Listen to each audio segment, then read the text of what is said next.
کیا مرد کان میں بالی پہن سکتے ہیں جس کی نسبت کربلا سے ہو؟ سر کربلا تو شاہی کوئی نہیں، نبی الاسلام سے بھی نسبت ہو تب بھی وہی کام کیا جائے گا جو اللہ کے نبی نے اجازت دی ہے۔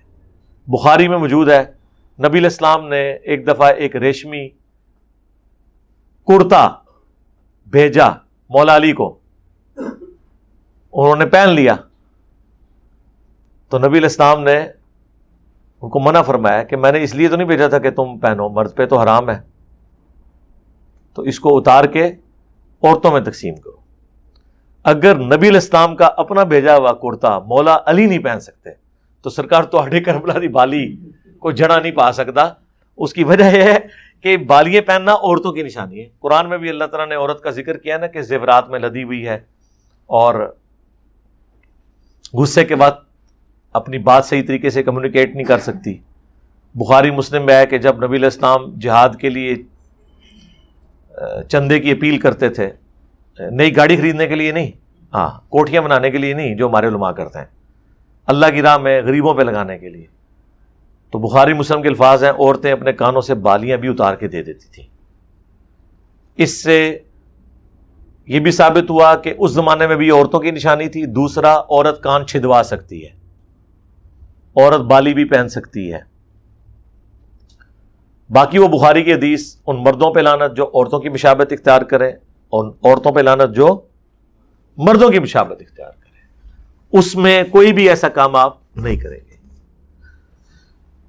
اسی طریقے سے دیکھیں ہمارے جو شیعہ بھائی ہیں ان کے گھروں میں آپ دیکھیں گے انہوں نے وہ غازی عباس کا وہ پنجہ لگایا ہوتا ہے، لوہے کا، سٹیل کا بنا ہوا، ایز اے سمبل۔ تو میں ان سے ایک معصومانہ سوال کرتا ہوں کہ آپ اپنے علماء سے ذرا پوچھیں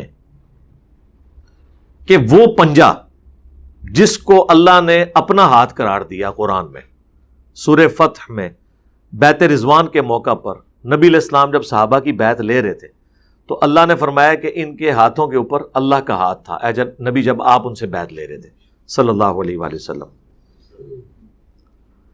تو رسول اللہ کے ہاتھ کو اللہ نے اپنا ہاتھ قرار دیا، فزیکلی نہیں، ایک آنر کے طور پہ۔ پھر قرآن میں آیا غزوہ حنین کا ذکر، وما رمیت اذ رمیت ولکن اللہ رما۔ اے نبی جب آپ نے وہ کنکریاں پھینکی تھی نا کافروں کی طرف جس سے وہ اندھے ہو گئے تھے، جب حضور کے 12,000 کا لشکر آپ کو چھوڑ گیا، صرف 80 بندے ساتھ رہ گئے، جو بخاری مسلم میں آیا، قبیلہ حوازن کے تیروں کا سامنا نہیں کر سکے اس ایک متکبرانہ جملے کی وجہ سے کہ غزوہ بدر میں تو ہم تھوڑے تھے، غالب آئے تھے، آج تو ہم تعداد میں بھی زیادہ ہیں۔ تو اللہ نے فرمایا پھر زمین تمہارے لیے کیسی تنگ ہوگی، بھاگنے کی جگہ بھی تمہیں نہیں ملی۔ قرآن میں غزوہ حنین کا ذکر آیا تو اس وقت نبی علیہ السلام فرنٹ سے لیڈ کرتے ہوئے، انا النبی لا کذب انا ابن عبد المطلب، میں نبی ہوں اس میں کوئی شک نہیں ہے، میں عبد المطلب کا بیٹا ہوں، یہ کہتے ہوئے آپ رڈز پڑھتے ہوئے ایک کنکریوں کی مٹھی بھری اور کافروں کی طرف بھیجی، ایسے کر کے ہر کافر کی آنکھ میں وہ جا کے کنکر پڑا، اور روحانی طور پہ اللہ تعالیٰ نے حضور کے ہاتھوں کی برکت سے معجزہ ظاہر کیا، یہ فتح ہوئی، لیکن اللہ نے اسے اپنی طرف منسوب کیا کہ نبی جو آپ نے وہ کنکریاں پھینکی تھی نا، وہ آپ نے نہیں پھینکی تھی، وہ تو اللہ نے پھینکی تھی، جب کہ آپ نے پھینکی تھی۔ تو حضور کے ہاتھ کو اللہ نے اپنا ہاتھ قرار دیا۔ تو کیا مولا علی جب 5 سال تک، آلموسٹ 5.5 سال تک خلیفہ راشد رہے ہیں، تو رسول اللہ کے پنجے کی شبیہ بنا کے انہوں نے اپنے گھر کے اوپر یا مسجد نبوی میں یا کوفے کی جامع مسجد میں لگائی تھی؟ ٹائم قیامت تک جے جواب دینا جے اس گل دا، تو سرکار جے حضور دا پنجا نہیں ہے نا تے اور تے کوئی پنجا شاہی کوئی نہیں۔ یا مولا حسین علیہ السلام نے کبھی مولا علی کا پنجا لگایا ہو کہ میرا باپ تو وہ تھا کہ جس کو غدیر خم پہ اللہ کے نبی نے ہاتھ میں ہاتھ ڈال کے صحابہ میں بلند کر کے کہا تھا، من کنت مولا فعلی مولا ہو، جس کا مولا میں اس کا مولا علی۔ تو میرے باپ کا ہاتھ رسول اللہ نے اپنے ہاتھوں میں لیا تھا، لہذا میں مولا علی کے پنجے کی شبیہ اپنے گھر میں لٹکا لوں۔ یا اس کا جھنڈا بنا لوں. یہ سب کی سب بدعات اور رسومات ہیں. ویسے تو اب کافی حق گو علماء بھی آ گئے ہیں, وہ حق گوئی تو بیچارے اپنے چکر میں کر رہے ہیں, لیکن وہ ہمارے حق میں فائدہ مند ہے. وہ ایک شیعہ عالم کہنے لگے کہ اب انجینئر صاحب جو ہے نا, ان کا مسئلہ ہے کہ وہ کہتے ہیں ہر چیز قرآن و سنت سے دکھاؤ. تو قرآن و سنت سے تو ہم اپنی یہ چیزیں نہیں دکھا سکتے نا. وہ اپنے شیعہ پبلک کو ٹھنڈا کر رہا تھا کہ انجینئر صاحب کو نہ مجبور کیا کریں کہ وہ ٹوٹلی ہماری باتیں مانیں. حالانکہ ہم ان کی نہیں مان رہے ہوتے, نہ انہیں کہتے ہیں وہ ہماری مانیں, ہم کہتے ہیں جو حق بات ہے وہ قبول کریں. تو وہ کہہ رہے تھے کہ وہ جن باتوں پہ ماتم کے اوپر, چھریوں کے اوپر, پنجوں کے اوپر, جھولوں کے اوپر جو انجینئر صاحب بولتے ہیں, تو اس میں ان کو معذور تصور کریں, اس لیے کہ وہ کہتے ہیں کہ جو چیز بھی دکھانی ہے اللہ کے نبی علیہ السلام سے دکھائی جائے. تو اللہ کے نبی سے تو ہم یہ چیزیں نہیں دکھا سکتے. سرکار میری یہی کامیابی ہے, بس رکو ذرا, بس ادھر ہی رک جاؤ, آگے نہ چلو. دین وہ ہے جو آسمانوں سے نازل ہوا ہے. دین وہ ہے جو اللہ کے نبی علیہ السلام بتا کے چلے گئے. اس کے بعد جو کچھ ہے وہ آپ کے اپنے اجتہاد ہیں. جو زیادہ سے زیادہ جواز کے درجے میں چیزیں ہو سکتی ہیں, ہماری مرضی, ہم اسے بدعت کہیں, حرام کہیں, جو مرضی کہیں, چونکہ وہ دین نہیں ہے, وہ آپ نے خود گھڑا ہوا ہے. آپ کی مرضی اسے ثواب بنا کے بے شک پیش کرتے رہے, ہم تو آپ کو صرف سمجھائیں گے.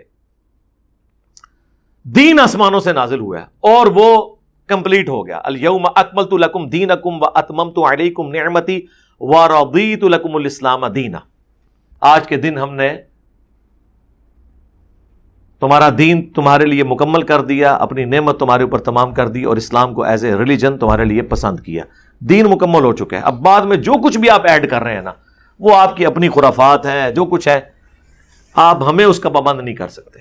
آپ کو ہم ضرور اس لیے کہیں گے کہ دین آسمانوں سے نازل ہوا ہے. نہج البلاغہ میں مولا علی علیہ السلام کا خطبہ ہے, شیعہ کی معتبر ترین کتاب میں, نبی علیہ السلام کی میت کے اوپر جو مولا علی کا خطبہ ہے کہ یا رسول اللہ صلی اللہ علیہ وآلہ وسلم, آپ کی موت اگلے انبیاء کی موت کی طرح نہیں ہے. آپ کی موت کی وجہ سے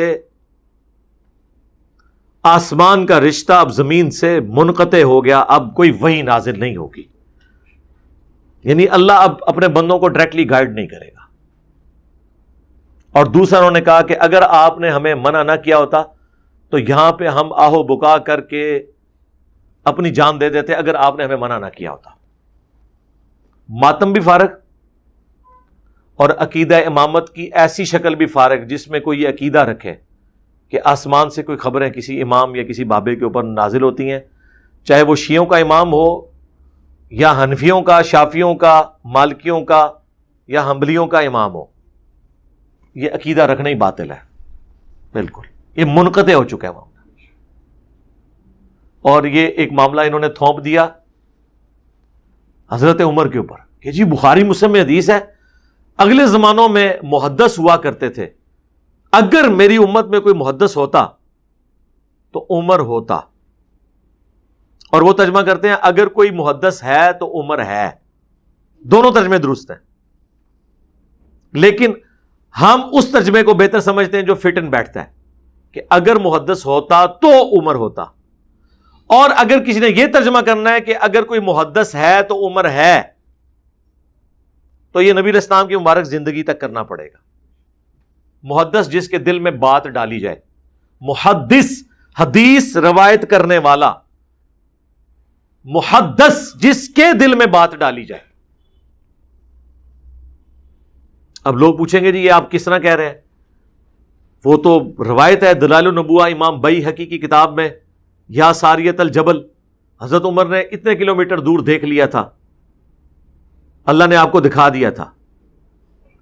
وہ اللہ نے دکھا دیا تھا, جو ان کا قاتل چھپا ہوا تھا وہ نظر نہیں آیا انہیں. جی جب اللہ چاہتا ہے تب ہوتا ہے. سرکار آپ کا تو عقیدہ ہی نہیں ہے, آپ تو چاہتے ہیں جب بابا چاہتا ہے وہ جان لیتا ہے. اب آپ نے نئی ڈاکٹرن کھڑی کر لی ہے, دیکھا وہ جی بزرگ دلاں دے حال بھی جان دینے. کدے کیا کسی نے کہ جدوں اللہ جانتا ہے جان دینے. تو پھر آپ پہ اعتراض بنے گا کہ وہ عمر جس کو سینکڑوں میل دور ساریہ نظر آ گیا ہے, اپنا قاتل نہیں ممبر کے پیچھے چھپا ہوا نظر آیا. آپ یہ بات نہیں کرنی جب اللہ چاہتا ہے, یہ تو آپ کا عقیدہ ہی نہیں ہے. آپ تو کہتے ہیں یہ ہر ٹائم رائی کے دانے کے برابر دنیا کو اپنی ہتھیلی پہ دیکھ رہے ہوتے ہیں. بابوں کے بارے میں ایک کلیم کر رہے ہوتے ہیں اور روایتی جعلی ہے. محمد بن اجلان مدلس سے ان سے روایت کر رہا ہے, سما کی تصریح نہیں ہے. دوسری سند جو امام بیہقی نے لی ہے وہ منقطع ہے. دونوں کے اوپر شیخ زبیر صاحب کا پورا مضمون آیا اپنے فتاوی علمیہ کے اندر. روایتی ثابت نہیں ہے. دلائل النبوہ میں ہے, مشکات کے اندر بھی موجود ہے. ہماری روایت بخاری میں ہے. سیدنا عمر رضی اللہ تعالیٰ عنہ کہتے ہیں جب تک رسول اللہ ہمیں موجود تھے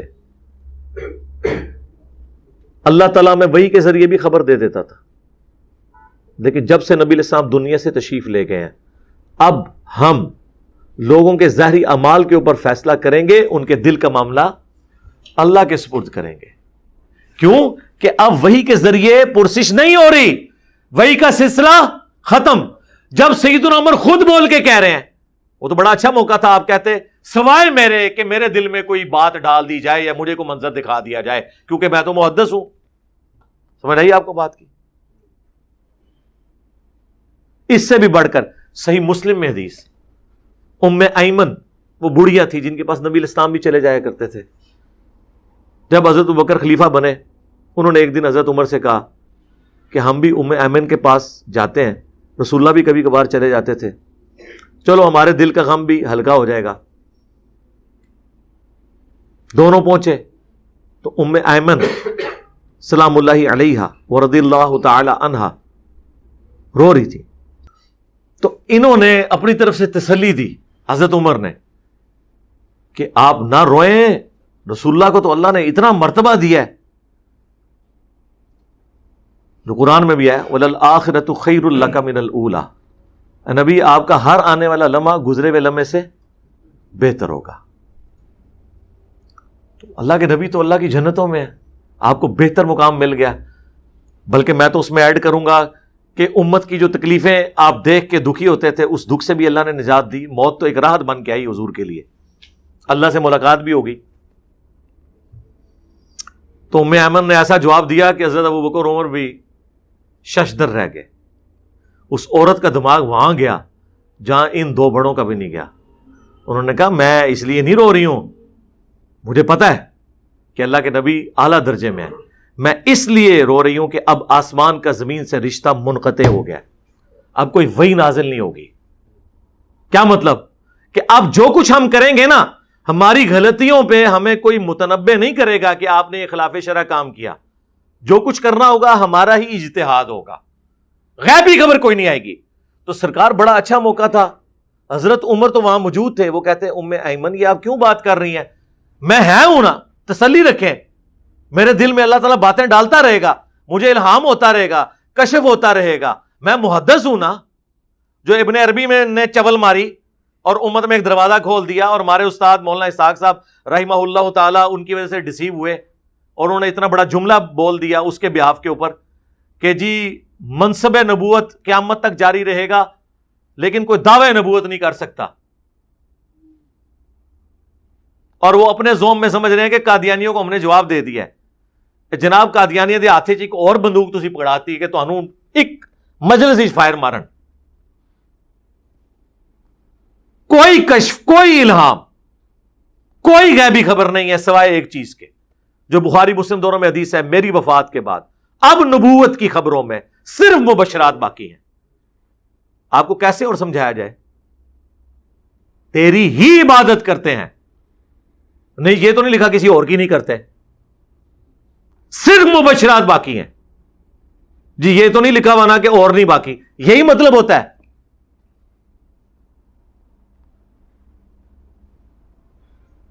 لا یبقى من النبوۃ الا المبشرات,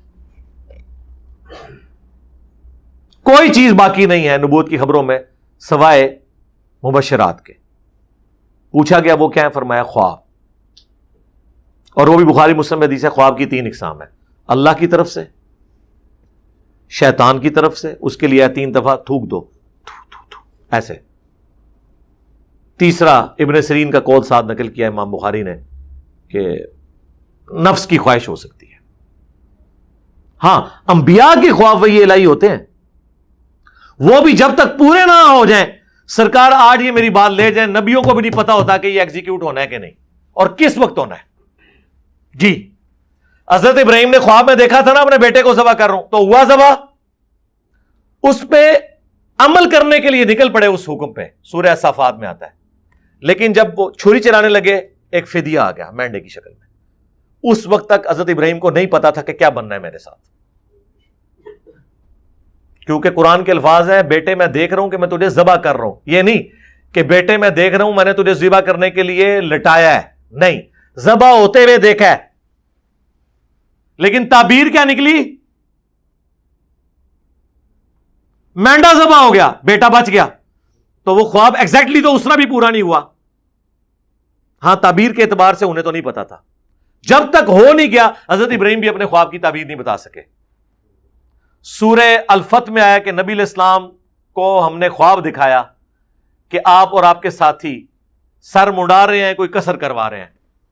بخاری میں حدیث موجود ہے, نبی علیہ السلام نے جب یہ خواب دیکھا تو عمرے کی نیت سے احرام باندھ کے نکلنے کا ارادہ کیا. وہاں جا کے صلح حدیبیہ ہو گئی. صحابہ نے کہا آپ نے تو کہا تھا عمرہ کریں گے. آپ فرمایا مجھے اللہ نے یہ دکھایا تھا, یہ تو کنفرم نہیں تھا کہ اسی سال کریں گے, یہ تو میری اسیسمنٹ تھی, ہو سکتا ہے اگلے سال کریں. لیکن یہ بات بھی آپ کو ادھر جا کے پتا چلی جب صلح حدیبیہ ہوئی اور کافروں نے کہا اس سال تو آپ واپس ہیں, اگلے سال آئیں گے. اس وقت تک تو حضور کو بھی اپنے خواب کی تعبیر نہیں پتا تھی. ٹائم قیامت تک جواب دیو نا گلاں دے, اتنی لاجیکل گلاں نے. پہلے میں کہتا تھا پکی ہے, الزامی جواب ہے, اینٹی وینم ہے. ہوں میں کہنا ٹائم قیامت تک ہے, اتنا جگر ہے. سارے جنوں انس مل جاؤ مرے زندہ, انہاں گلاں دے جواب دیو. اتنی لاجیکل یہ دلائل ہے. نبیوں کو تو اپنے خوابوں کا نہیں پتا. آج کوئی شخص خواب کی بنیاد پہ کسی کی آخرت کا فیصلہ کرے گا؟ یا دنیا میں جب تک وہ واقعہ ہو نہ جائے کون غیبی خبر پہلے بتا سکتا ہے؟ ہو بھی سکتی ہے, نہیں بھی ہو سکتی. خوابوں کی بنیاد کے اوپر آپ معاملات کو لے کے چلیں گے. اگر خوابوں کا یہ حال ہے نا تو باقی چیزیں تو ویسے ہی فارغ ہو گئی. وہ تو میں نے آپ کو بتایا. مولا علی نے بھی فرما دیا کہ کوئی بھی اس طرح کا معاملہ نہیں ہے, اور احادیث سے بھی یہ چیز ثابت ہوگی کہ صرف وہ خواب ہیں وہ بھی جب پورے ہو جائیں جن میں غیبی خبر دی جائے. اس کے علاوہ کوئی کشف نہیں ہے, کوئی الہام نہیں ہے. اور جی قرآن میں ہے شہد کی مکھی کو اللہ نے وحی کی. اچھا تو پھر اس کا جواب تو یہ ہے کہ شہد کی مکھی سارے بریلوی دیوبندیوں اہل حدیثوں شیعوں سے افضل ہے, کیونکہ ساروں کے اوپر تو ادھر بھی وہی کوئی نہیں آتی, شہد کی مکھی پہ بھی آئی ہے. ٹائم قیامت تک جی جواب دیو اسی دینے ہیں. سورہ النحل, اس وحی سے مراد ہے اللہ نے اس کی انسٹنکٹ میں ڈالا ہے کہ وہ پھولوں کا رس چوسے, اور صرف وہی یہ اس کے اوپر نازل نہیں ہوئی ہے. ہر جانور اپنی انسٹنکٹ کے اوپر ہے. شیر کے آگے آپ تازہ سبزی ڈالیں وہ نہیں کھائے گا, بکری کے سامنے آپ تازہ قیمہ ڈال دیں وہ نہیں کھائے گی. ہر ایک کی انسٹنکٹ ہے, جبلت جسے کہا جاتا ہے, نیچر, وہ اس کے مطابق چل رہا ہوتا ہے. اور جی موسیٰ علیہ السلام کی والدہ کو بھی وہی ہوئی تھی اور عیسیٰ علیہ السلام کی والدہ کو, جی اس لیے ہوئی تھی کہ وہ پیغمبروں کی مائیں تھیں, ان کے بچوں نے پیغمبر بننا تھا, تو ایکسٹراڈنری معاملہ ہونا تھا. ان کی اپنی بزرگی کی وجہ سے تو ان کے اوپر وہی نہیں ہوئی ہے, بلکہ ان کی اولادوں کو اللہ تعالیٰ نے پیغمبر بنانا تھا, اور یہ بھی تعلق اگلی امتوں کے ساتھ ہے, اس امت کے ساتھ تو نہیں ہے. اس امت کے بارے میں جو آپ حدیث لے کے آتے تھے کہ اگر اس امت میں کوئی محدث ہے تو عمر ہے, تو میں نے بتایا کہ وہ ہوتا تو عمر ہوتا, اور میں نے جسٹیفائی کر دیا. اور اگر آپ کہتے ہیں ہے تو عمر ہے, تو نبی الاسلام کی مبارک زندگی تک وہ ہم مانتے ہیں. صحیح مسلم میں حدیث ہے کہ پردے کی جو آیات, بخاری میں بھی کچھ حصہ موجود ہے, پردے کی آیات کا مشورہ, تحویل قبلہ میں کے بعد مقام ابراہیم پہ کھڑے ہونے کا مشورہ, اور غزوہ بدر کے قیدیوں کو چھوڑنے کا مشورہ, منافقین کا جنازہ نہ پڑھانے کا مشورہ. یہ وہ مشورے تھے جن کے بارے میں حضرت عمر کہتے ہیں میں نے ان باتوں میں اپنے رب کی موافقت کی. انہوں نے نہیں کہا کہ میرے پہ کشف ہوا, میں نے اپنے رب کی موافقت کی, یعنی میرے مشورے کو مان لیا گیا. میرے دل میں جو خیال آیا, مشورہ تو کسی کے دل میں بھی آ سکتا ہے, انہوں نے تو نہیں کلیم کیا. اور اس میں حضرت عمر کی کوئی اس میں کوئی یونیکنیس تو نہیں ہے. ابو داؤد میں موجود ہے ایک صحابی کو نیند اور بیداری کی درمیانی حالت میں ہے، وہ نیند کی حالت جاگو میٹی جسے کہتے ہیں، اذان سکھا دی گئی کہ اذان کے یہ الفاظ ہوں گے. نبی علیہ السلام کو جب سنایا آپ نے کنفرم کر دیا کہ یہ غیبی خبر ہے. آپ نے اذان اس خواب کی بنیاد کے اوپر وہ اذان جاری کر دی. نبی علیہ السلام کے مبارک زمانے میں تو اس طرح کے واقعات لوگوں کے ساتھ ہو جاتے تھے. لیکن یہ کہنا کہ کشف اور الہام اللہ تعالیٰ غیر نبی کے ساتھ کلام کرے گا یا اس کے دل میں وحی کے طور پہ کوئی چیز ڈالے گا، وَلِعَاذُ بِاللَّهِ تعالیٰ، یہ ختم نبوت کے اوپر ڈاکہ ہے. چاہے اس کے لیے امتی نبی کا ذکر کرے یا نہ کوئی کرے، ابن عربی نے یہ بہت بڑا کام ڈالا ہے. اور مولانا اسحاق صاحب اس کی وجہ سے دھوکے کا شکار ہوئے. ایک شخص جو ہے وہ انگوروں کا جوس کہہ کے شراب کو پی رہا ہے اور دوسرا شراب کہہ کے، دونوں شراب پی رہے ہیں. غلام احمد قادیانی نے شراب کہہ کے پی لیا، بدنام ہو گیا. صوفیاء نے، بابوں نے اس کو انگوروں کا جوس کہہ کے پیا، رحمت اللہ علیہ ہو گئے. پاویں چشتی رسول اللہ پڑھاندے رہے، پاویں اشرف علی رسول اللہ کو انڈورس کرتے رہے. بزرگان دین جی بڑی خدمات، اے خدمات نے انہوں نے دی جی. وہ اللہ تعالیٰ چاہے تو بھئی اللہ کا چاہنا آپ چاہیں گے. وَلَا تَقُولُوا عَلَى اللَّهِ إِلَّا الْحَقِّ، اللہ کے متعلق کوئی ایسی بات نہ کرو مگر جو حق کے اوپر مبنی ہو. اپنی طرف سے آپ عقیدے بنا بنا کے جی اللہ چاہے تو، اللہ چاہے تو اگر میں یہ کہوں کہ اللہ چاہے تو ایک انجینئر کی برکت سے آپ کے مرے اور زندہ سارے بابوں کو الٹ کے رکھتے تو کیسا لگے گا آپ کو جملہ؟ حالانکہ ہو گیا، ایسے ہو گیا، اس کی تعبیر نہیں، یہ ہو گیا ہوا ہے. مانیں گے؟ پھر کہیں گے نہیں جی یہ کیا ہے،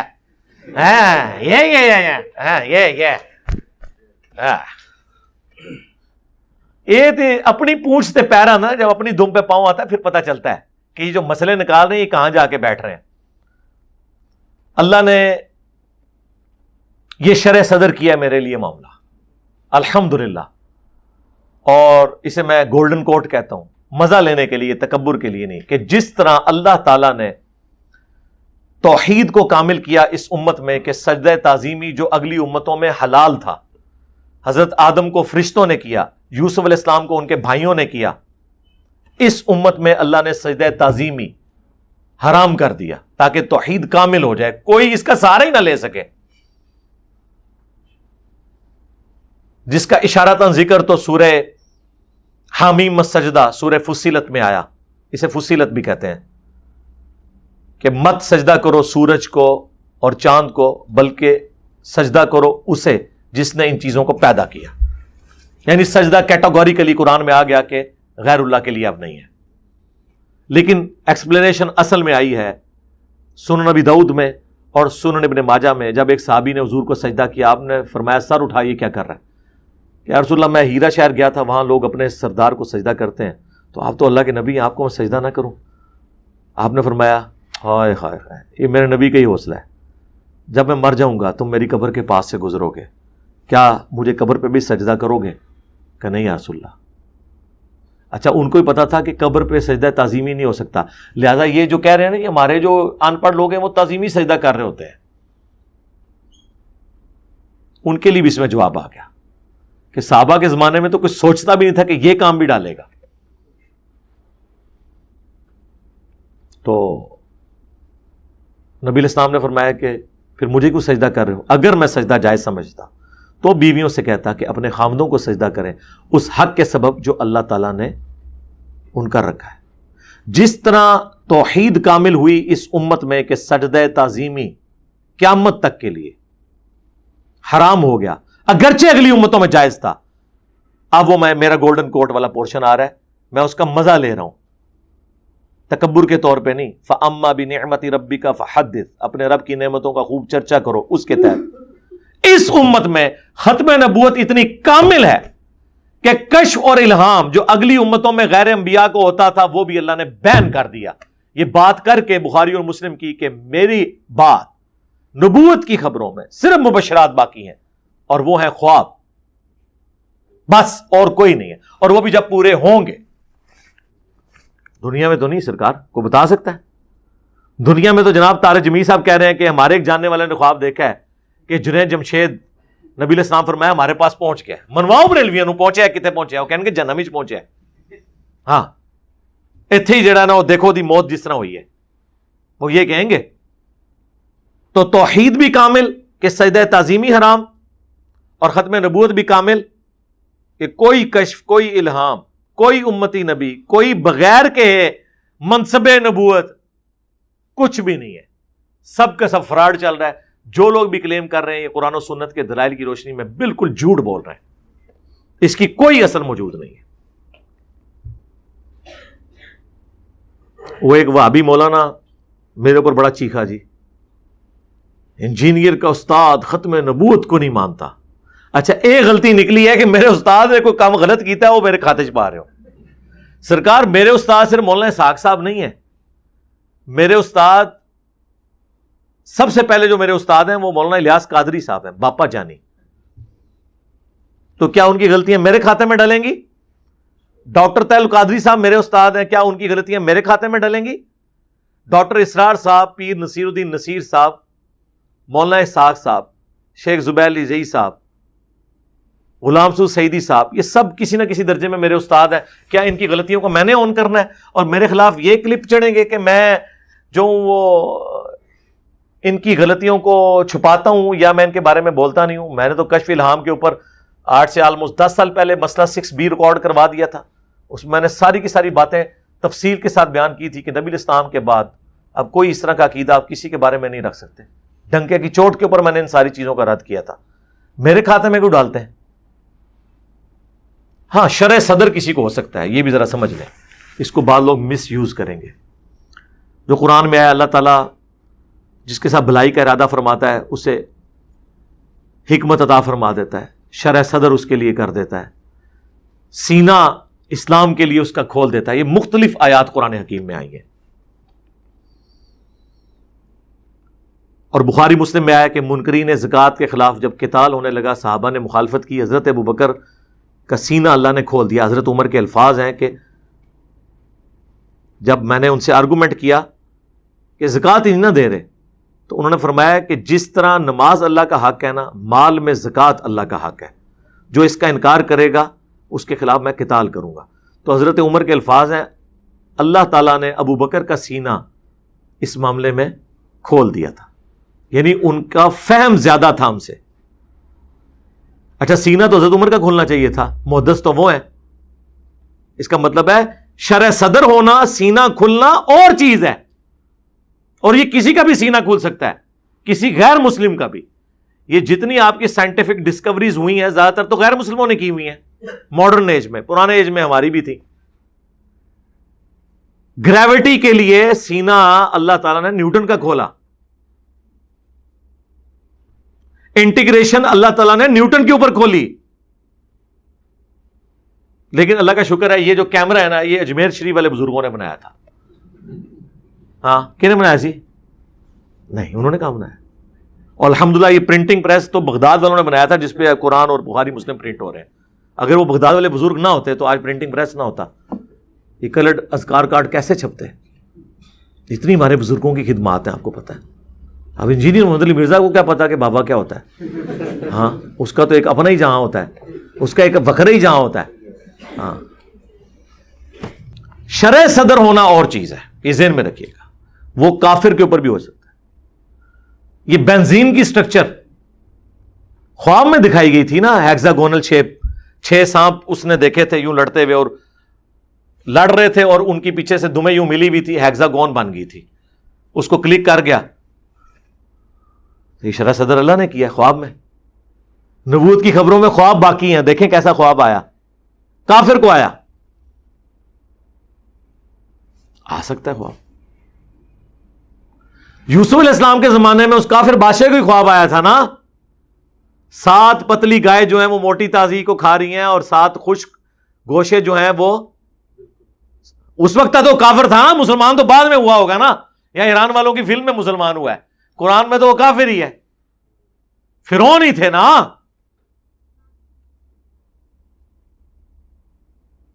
تو کافر کے بادشاہ کو بھی خواب آیا, اس کی بھی تعبیر بتا دی.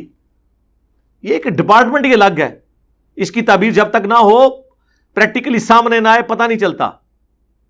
بخاری مسلم کے الفاظ ہیں، نبی الاسلام کہتے ہیں میں نے خواب میں دیکھا کہ میرے ہاتھ میں 2 سونے کے کنگن ہیں اور مجھے بڑا ناگوار ہوا، میں نے پھونک ماری، وہ غائب ہو گئے۔ اس کی تعبیر میں نے 2 جھوٹے پیغمبروں سے کی ہے۔ اب دیکھیں مسیلمہ کذاب اور اسود، بخاری میں الفاظ ہیں نبی الاسلام نے غزوہ احد سے پہلے ایک خواب دیکھا کہ آپ کے سامنے گائے ذبح ہو رہی ہے، تعبیر کیا ہوئی؟ صحابہ کرام شہید ہو گئے۔ مسند احمد میں مشہور حدیث مشکات میں موجود ہے جو ابن عباس نے 10 محرم کے دن خواب دیکھا تھا کہ نبی الاسلام اپنی وفات کے 50 سال بعد ان کے خواب میں آئے، خون کی ایک شیشی اٹھائی ہوئی ہے جس میں خون ہے اور پرانگدہ حالت ہے۔ کہا یا رسول اللہ میرے ماں باپ آپ پہ قربان، آپ کی کیا حالت ہے؟ فرمایا کہ صبح سے حسین اور اس کے ساتھیوں کا خون جمع کر رہا ہوں، انہیں کربلا میں قتل کر دیا گیا۔ گھبرا کے اٹھے، وہ دن اور تاریخ نوٹ کی اور بعد میں پتا چلا کہ اسی دن اسی تاریخ کو حسین ابن علی شہید ہوئے، وہ بھی بعد میں پتا چلا۔ لیکن نبی الاسلام جو آئے وہ کیا ایکچولی آئے تھے؟ نہیں، وہ اللہ تعالیٰ دکھاتا ہے۔ اسی طریقے سے جس نے سلائی مشین بنائی تھی، عام جو سوئی ہوتی ہے نا اس میں جو دھاگا ڈالنے کی جگہ ہے نا وہ نوک والی سائڈ پہ نہیں اپوزٹ سائڈ پہ ہوتی ہے، لیکن جو سلائی والی مشین ہے اس کی دوسری سائڈ پہ ہوتی ہے۔ یہ اس کو خواب میں دکھایا گیا تھا، بڑا پریشان تھا۔ جو محنت کرتا ہے نا اللہ تعالیٰ اسے اجر دے دیتا ہے۔ اس نے خواب میں دیکھا کہ کچھ لوگوں نے بانس اٹھائے میں جن کے اوپر والے حصوں میں جو پتلی والی سائڈ ہے نا اس کے اوپر رسیاں پروئی ہوئی ہیں، اور اگر آپ سوئی کو بھی غور سے دیکھیں نا اس کی بیک سائڈ موٹی ہوتی ہے اور جو نوک والی سائڈ ہے وہ پتلی ہوتی ہے۔ بانس بھی پیچھے سے موٹا ہوتا ہے، آگے سے پتلا ہوتا ہے۔ یہ اس کو کلک کر گیا، اس نے جناب ادھر دھاگا ڈالا، وہ مشین کام کر گئی۔ یہ خواب میں اللہ نے غیبی خبر دی، کسی مسلمان کو نہیں، غیر مسلم کو، وہ کسی کے ساتھ بھی ہو سکتا ہے۔ آپ کہہ رہے ہوں گے اتنے غیر مسلموں کے اوپر شرح صدر ہوئے ہیں خواب میں، کسی مسلمان پہ بھی؟ جی ایک مسلمان پہ بھی ہو چکا ہے الحمدللہ۔ مجھے اللہ نے یہ چیز سجھائی کہ یہ امت اس وقت تک قرآن اور بخاری مسلم نہیں مانے گی جب تک ان کے بابے سلامت ہیں۔ ہاں، لہذا میں نے وہ سوئی کے ناکے کا سوراخ دوسری طرف شفٹ کر دیا ہے۔ ہاں، اور میری سلائی مشین پھر ایسی کام کی ہے کہ صدیوں کی جو دراڑیں تھیں، ایون سنی شیعہ دراڑ بھی آپ دیکھیں فل ہو گئی ہے۔ سنیوں کے اندر جو دراڑیں تھیں وہ بھی فل ہوئی، ایک اس اعتبار سے کہ لوگوں نے حق قبول کیا، دوسرا مولوی سارے میرے خلاف کٹھے ہو گئے ہیں، ادھر بھی تاد امت ہو گیا، وہ بھی ثواب منو ہی جانا ہے، انتشار کم ہوا نا الٹیمیٹلی۔ تو یہ شرح صدر ہوا کہ قرآن و حدیث کے ذریعے ان کے بزرگ نہیں مارے جا سکتے، بزرگوں کو مار کے قرآن و حدیث کو ان کو منوایا جائے، اور یہ قرآن سے ہم نے سیکھا ہے۔ وَيُزَكِّيهِمْ وَيُعَلِّمُهُمُ الْكِتَابَ وَالْحِكْمَةَ، نبی علیہ السلام پہلے تزکیہ کرتے ہیں اور پھر کتاب و حکمت سکھاتے ہیں۔ ہم نے اپنے نبی کی سنت پہ عمل کر کے ان کا تزکیہ کیا کہ پہلے وہ بابے مارے جائیں جن کی وجہ سے یہ قرآن حدیث نہیں مانتے۔ ہم کہتے ہیں ایاک نعبد و ایاک نستعین، یہ کہتے ہیں جی سن فریاد پیراں دیا پیرا، میری فریاد سنی کن تر کے ہو، اسی کہا ٹھہرو، رکو ذرا، صبر کرو، کہ بتاؤ اتنے بڑے بزرگ چشتی رسول اللہ کیوں پڑھوا گئے؟ اب یہ تو اس کے اوپر تو کوئی دفاع نہیں کر سکتا۔ اشرف تھانوی رسول اللہ کو انڈورس کیوں کر گئے؟ کون دفاع کرے گا؟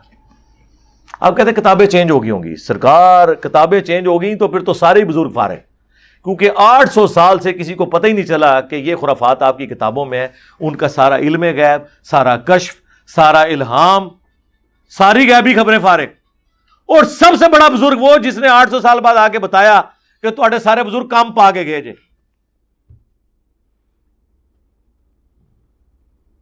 منو تو ہم تو ون ون سچویشن میں ہیں الحمدللہ۔ صلو علی محمد وآل محمد، اللہم صلی علی محمد وعلی آل محمد واصحاب محمد اجمعین الی یوم الدین۔